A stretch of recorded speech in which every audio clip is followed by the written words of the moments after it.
Today I want to share why Canada and New Zealand welcome newcomers so differently, even though both are often described as open and welcoming at first glance.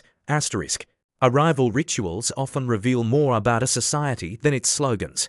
Canada and New Zealand are both described as open, orderly, and welcoming, yet the way newcomers are received carries very different emotional textures. The contrast becomes visible almost immediately, not through dramatic gestures, but through the quiet structure of everyday systems, social distance, and the pace at which inclusion is expected to occur. In Canada, newcomers, most visibly Americans relocating north, encounter a form of welcome that is procedural before it is personal. Airports, government offices, rental agreements, and healthcare registrations operate with a calm, institutional confidence. The message is subtle but consistent. The system will absorb new arrivals efficiently, provided they follow its logic. There is reassurance in this predictability. Interactions remain polite, measured, and emotionally neutral. Courtesy replaces warmth, and smooth functioning stands in for overt hospitality. In New Zealand, Australians arriving across the Tasman often encounter a welcome that feels less structured and more situational. Formal processes exist, but they recede into the background more quickly. What stands out instead is the informal social signaling, the casual greetings, the ease of conversation, the expectation of quick social familiarity. Integration is not framed as something managed by institutions alone, but as something negotiated socially, often in unplanned moments. The welcome feels human before it feels organized. These first impressions shape how belonging is interpreted. In Canada, inclusion appears gradual and conditional, unfolding through compliance with systems and norms. The environment signals safety and fairness, but also emotional restraint. Newcomers sense that acceptance is earned through consistency and respect for boundaries. In New Zealand, the signal is different. Belonging feels provisional but immediate, offered socially even before long-term stability is established. Acceptance is expressed through ease rather than structure. The contrast reflects deeper cultural priorities. Canada emphasizes protection of social harmony, personal space, and institutional reliability. New Zealand emphasizes accessibility of people, conversations, and social circles. Neither approach is more generous. They simply allocate trust differently. One extends trust through systems, the other through interaction. As newcomers begin navigating daily life, these differences quietly influence expectations. In Canada, comfort grows from knowing what to expect. In New Zealand, comfort grows from feeling noticed. The welcome is not louder in one place than the other, but it speaks in a different language, shaping how arrival slowly turns into belonging over time.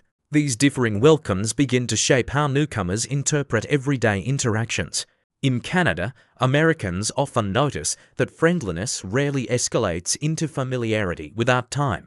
Conversations remain courteous but contained, and social invitations unfold slowly, often mediated through work, routines, or shared obligations. The culture communicates care through restraint. Privacy is treated as a form of respect, and emotional distance is not a sign of disinterest, but of social order. Being left alone is frequently understood as being trusted. In New Zealand, Australians moving into local communities often encounter the opposite rhythm. Social boundaries appear softer, less formally guarded.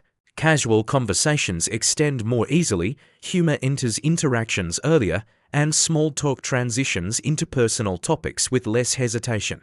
This does not mean relationships deepen faster in a lasting sense, but the surface warmth arrives quickly. The environment signals that participation matters more than protocol, and that presence itself is a form of contribution. These habits affect how newcomers assess their own place within society. In Canada, belonging is often measured through stability, having the correct documents, the right address, a predictable routine. Once these anchors are in place, acceptance follows quietly. There is little ceremony around inclusion. It happens without announcement, sometimes without recognition. Many Americans find that they are inside before realizing a threshold was crossed. In New Zealand, belonging feels more conversational. Australians often sense inclusion through repeated informal exchanges, shared jokes, spontaneous plans, easy acknowledgement. The absence of rigid social formality can create a sense of immediate access, but it also places responsibility on the newcomer to remain socially present. Connection is maintained through participation, not infrastructure. The emotional climate created by these systems differs as well. Canada's approach reduces friction and uncertainty. It offers newcomers a stable emotional temperature, free from social pressure. Yet this same calm can feel isolating to those accustomed to overt signals of welcome. New Zealand's openness creates emotional visibility. Newcomers feel seen quickly, but that visibility can fade if engagement slows. The welcome is dynamic, not guaranteed by structure alone. Neither approach eliminates uncertainty. Instead, each reframes it. Canada asks newcomers to trust systems before people. New Zealand asks them to trust people before systems. In both cases, adaptation is less about language or logistics and more about learning which signals matter and which silences should not be mistaken for distance. As time passes, these contrasting welcomes begin to shape how newcomers understand community itself. In Canada, Americans often find that integration produces a quieter transformation. Life becomes less socially performative. The absence of constant affirmation encourages self-containment, emotional moderation, and a lowered expectation of external validation. Belonging is not expressed through enthusiasm, but through continuity. Showing up, complying, and remaining consistent gradually replace the need to announce presence. The reward is stability, but it arrives without celebration. In New Zealand, Australians experience a different adjustment. The early warmth creates an emotional openness that lingers, subtly reinforcing the idea that social life is fluid and participatory. Connection feels lighter, less bound to long-term planning.